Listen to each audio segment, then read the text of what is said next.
Welcome to the Tech Talks Daily Podcast, where you can learn and be inspired by real-world examples of how technology is transforming businesses and reshaping industries in a language everyone can understand. Here is your host, Neil C. Hughes. Welcome back to the Tech Talks Daily Podcast, where every day we look under the hood and take a peek at the technology that we all take for granted that is ingrained in our lives and bringing everything that we use to life. And we also explore how technology is delivering real business value.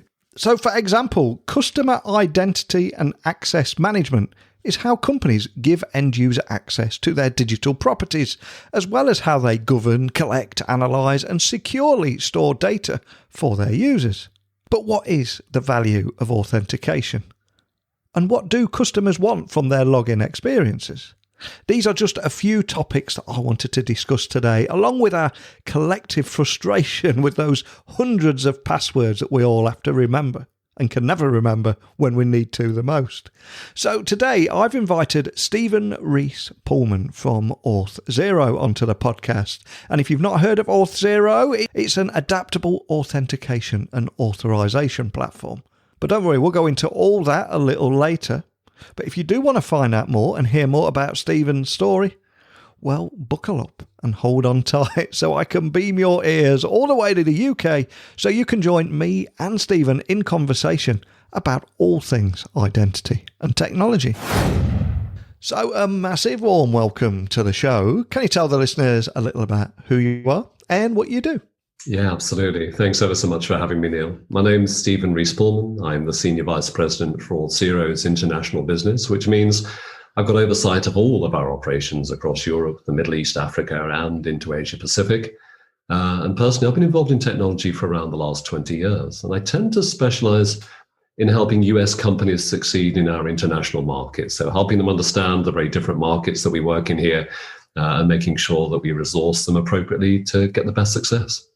Fantastic. And with 20 years experience in the tech industry, it's fascinating how much you've achieved, but I want to try and take you back in time. So can I ask you share your origin story, where your passion for tech came from, and ultimately what it was that put you on this path that you're on today? I was about to say it's an interesting one, but you be the judge of that, Neil. I was doing something very different. I was a police officer, which was a fantastic career, but for a whole variety of reasons, the shine had gone off it a little bit for me. And I happened to meet a person who was so passionate about what he did with technology that he genuinely made me rethink what I was doing. And he was the EMEA VP of an early CRM company where my wife was actually the finance director. And he absolutely loved what he did. He spoke with huge energy about CRM and how it gave the opportunity to build real relationships with your customers, whether they were employees, business partners, or consumers, and this ability to talk to them about things they wanted to talk about and they had an interest in rather than things that you were trying to sell them, and how this was a real win-win and how it had value, sort of added value for everyone. And I loved that story. I thought it was a great story. He was a good salesperson, and I was absolutely sold. So I took a leap of faith, and I left the police to move into software sales. But I did it with a really firm commitment to myself that I'd only ever sell solutions that I was passionate about and felt bring genuine value. So why identity? Because it kind of hits both of those for me. I think it brings great value to both the service provider and the consumer of that service. I think it opens up new opportunities and routes to interact, but at the same time, it ensures that that interaction is safe and protected. And I think that's brilliant. What a great story. I absolutely love that. And now, before talking about Auth0, can I just ask that you set the scene and tell the listeners a little bit more about the value of authentication? Yeah, authentication is utterly pervasive. And I think if we look at how many times and how many things we have logged into something probably already today, and if I look around my house right now, I can see just sitting over there, my wife working from home. She's logged into multiple applications, but only had to log in once before she could become productive. I've no doubt whatsoever, Neil, that my kids are somewhere in the house gaming. But I'm quite happy in the knowledge that thanks to authentication, they're only able to access the games that we bought and that they're appropriate and age appropriate, and that's being policed for me.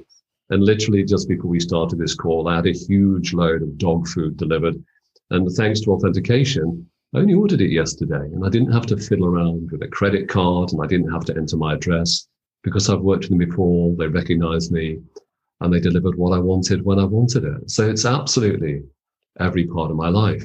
But, as an ex-IT guy, Neil, you're going to know that this level of simplicity has probably meant hours of effort from a developer somewhere, because it doesn't come really easily. And identity is a lot more complex than meets the eye. It's just one piece of the puzzle. We have a growing number of security threats as more and more people go online and operate through applications. Unfortunately, there are more bad actors who'd like to get hold of that data. And we have to make sure that we're aware of that and we're constantly policing that. We have constantly changing privacy regulations, and for a really good reason.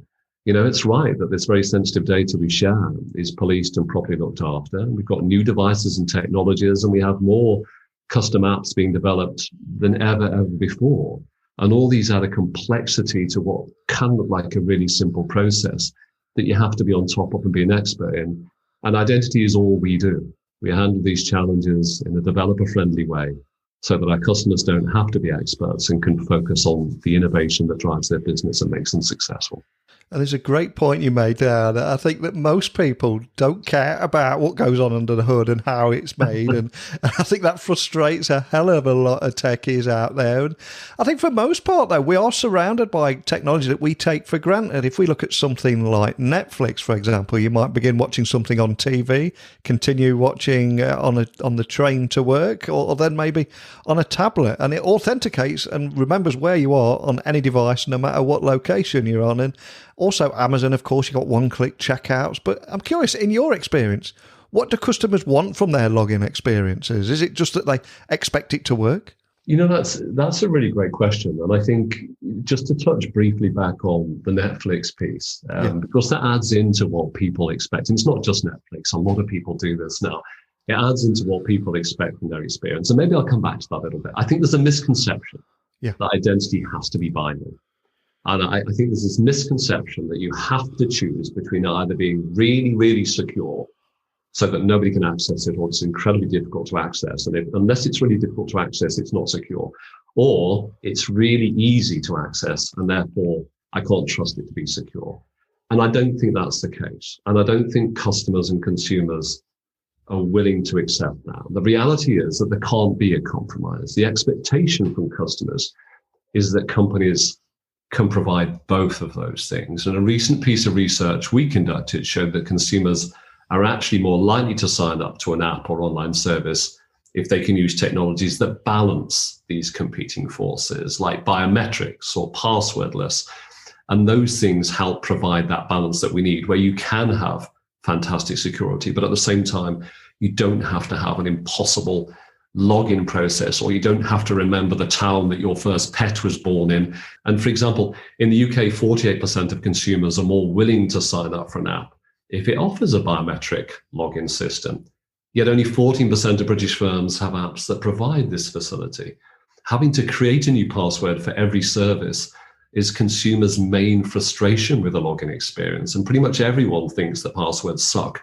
And as a result, we forget them, we don't care about them enough, and they aren't really very effective. So customers want it to be as simple and user-friendly as possible, but at the same time, they want it to be absolutely sure that their data is really secure. This is sensitive data that we're dealing with, and we don't have to compromise. I think we can achieve both.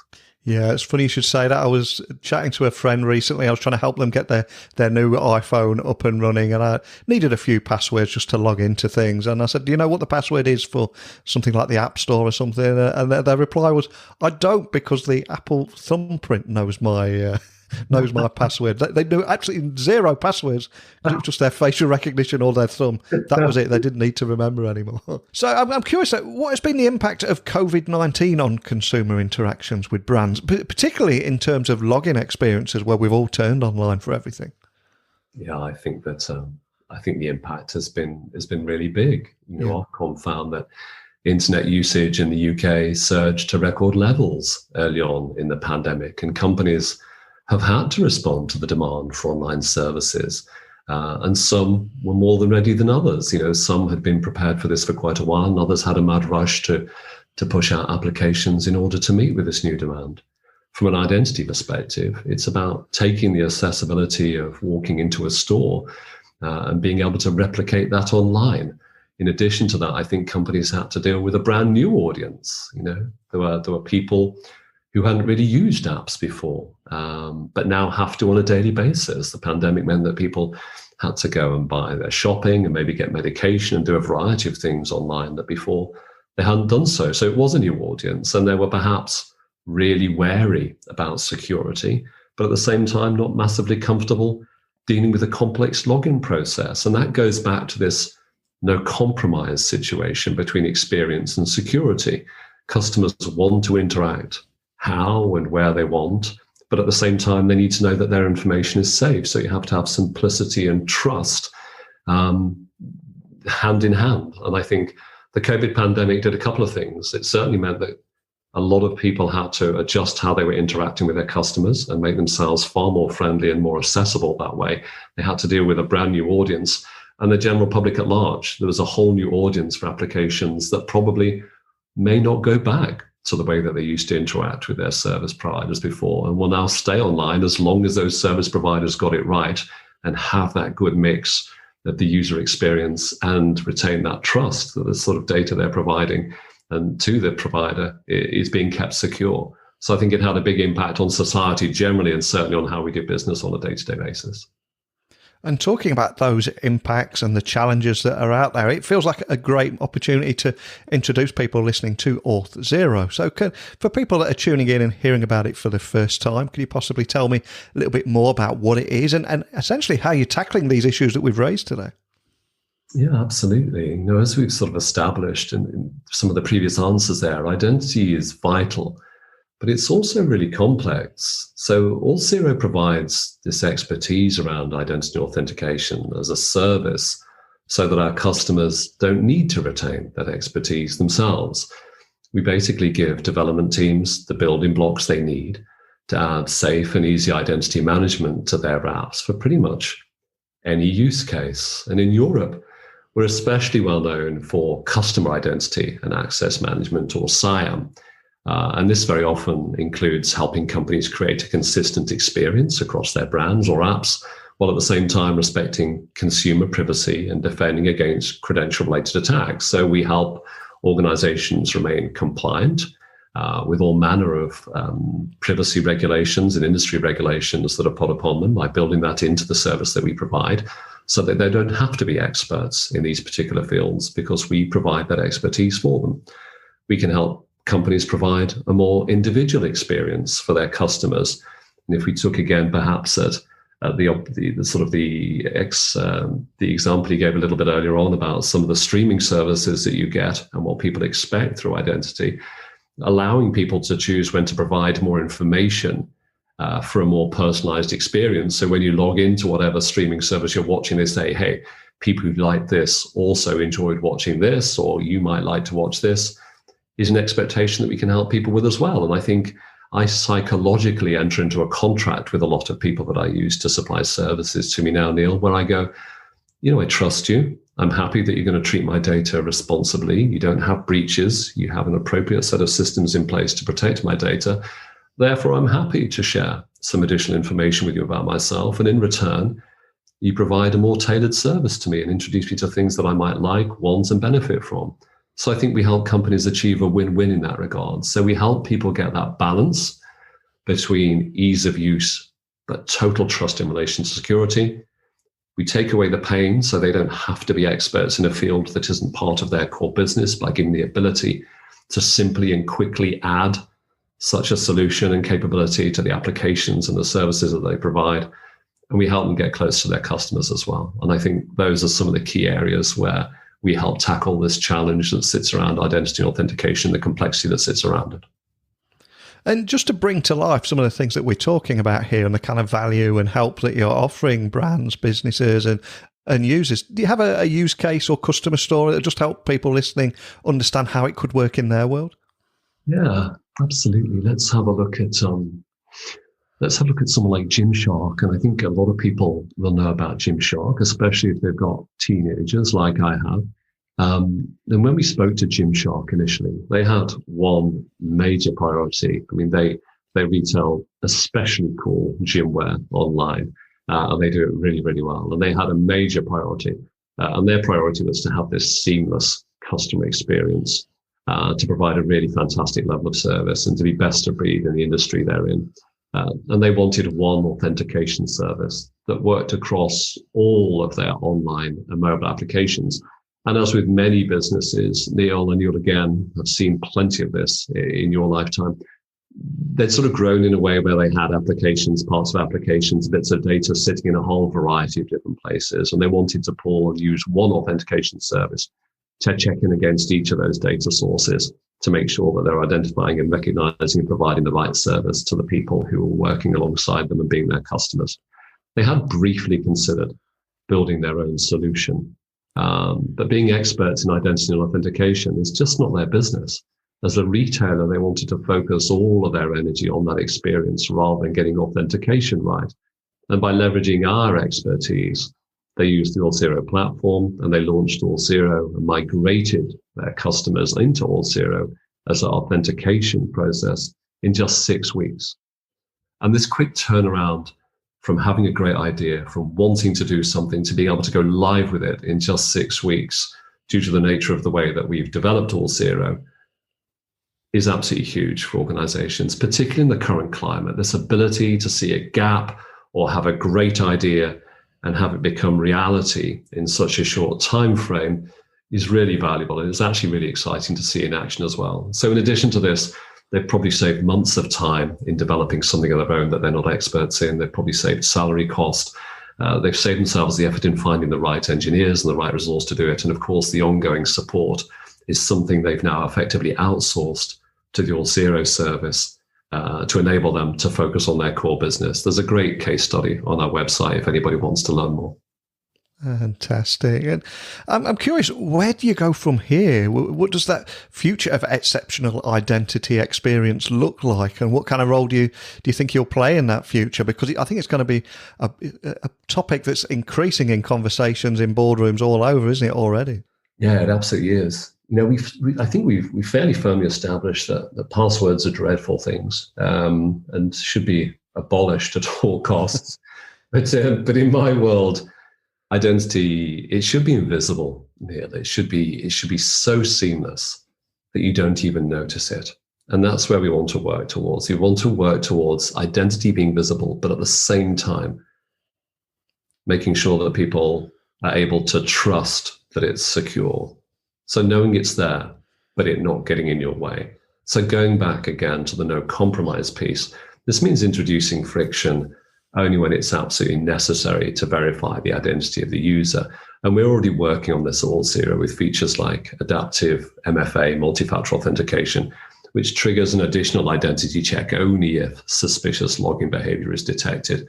And I think occasionally being asked for verification actually inspires confidence and trust. I kind of like it if I've been using a particular application for a period of time and I suddenly realize I'm abroad, when we're allowed to travel, or something different has changed, or I've got a new telephone, whatever that might be, and I'm actually asked to verify who I am when I log in. It makes me realize that somebody is actually watching, paying attention, and my data is being secured. So I'm good with multi-factor authentication and those kinds of things that get triggered by a change. And I mean, it's not only that sort of thing, but it could be triggered by something like impossible travel. So if I'm logging in from London 1 minute, and then 2 minutes later I'm trying to log in from Buenos Aires, there's obviously something wrong there. And being able to pick up on that and ask for additional authentication to make sure that actually I am who I say I am and I'm only accessing what I should be is really important and inspires that trust, as does login attempts being blocked if they come from known stolen IP addresses and those kinds of things. For example, globally, 47% of consumers are more willing to sign up for an app if it offers MFA, yet strangely, only 28% of firms have apps at the moment that provide this facility. So making it as simple as possible, making identity and authentication as invisible as we can, but at the same time, having that level of trust is where we need to move towards. And things like biometric passwordless login is another example of something that we're doing at the moment and have introduced, which eliminates the need for traditional passwords, which fail so very frequently, but at the same time, give people a secure login experience. Again, it's about striking that balance between experience and security. And we'll continue working towards making sure that people are compliant where they need to be. They have a great user experience, that they get what they want with multi-factor and biometrics, because that makes the login process simpler, but they can continue to trust the organization looking after their precious data. There's so many big stats you drop there as well, completely mind-blowing. And I suspect that a lot of what you've said today will resonate with people all over the world. And I suspect that not one person listening will like entering a password. That we've got to remember now as well. So a huge thank you for joining me today. But before I do let you go, we started today talking about your origin story and how you started your career as a police officer. But I'm curious, I also like to ask my guests if there's a particular song or piece of music that has inspired them in their past or in their career and become the soundtrack to their tech career, or maybe just helps them get their head in the zone before going on stage or landing a big meeting. Is there a particular song that has accompanied you, or is there a story behind one? No, it's such a difficult question. I love music, and there's always music playing in our house somewhere. But I think back, when I was a teenager, I was super shy. I didn't especially like being noticed, and I didn't quickly volunteer to try new things, but I realized that I was starting to build a little backlog of regrets. I was watching other people do things and thinking to myself, I could have done that. That could have been me. So I consciously decided that I was going to have a go at everything and give everything my all. And the song Could Have Been Me by the Struts is an anthem that shouts about having a go and being the very best you that you can be. So that's my song. My children would be mortified, but that's what I'm going with, the Struts and Could Have Been Me. I think it's a great choice. As a man that's from Derby originally, it's quite poetic that you chose that too. It's a great song. And finally then, for anyone listening that wants to find out more information about Auth0, what's the best way of finding you online and contacting your team if they have any questions? Our design team puts such fantastic effort and energy into our new Auth0 brand and our website. Auth0.com is a great website, loads of case studies, loads of real world examples and real customers talking about what they've done and how they've done it. It's a fantastic place to go and have a look and learn a little bit more about what we can do and how we can help people out. Excellent. I can't thank you enough for coming on here today just to talk about the value of authentication and educate everybody listening and myself on what customer identity and access management actually means and why it's so important in today's highly competitive landscape. It's a fascinating topic. I'd love to see how this continues to evolve and get you back on later in the year or next year and see how that journey's going. But more than anything, thank you for joining me today. Oh, thanks ever so much for having me. Thanks, Rob. What a great guy, cool story, and fantastic song choice too, which I will be adding to our Tech Talks Daily Spotify playlist, where every guest comes on this podcast and adds a song that has inspired them and hopefully has a story behind that song choice too. And if you have a song choice and a story, please let me know. I'll add your song too. And I'll also invite you to share any insights around customer identity, access management, in fact, anything that we talked about today. So please email me, techblogwriter@outlook.com. My website is techblogwriter.co.uk. Keep those messages coming in and I'll meet you here, same time, same place tomorrow, and I'll have another guest lined up. So thank you for listening as always, and until next time, don't be a stranger.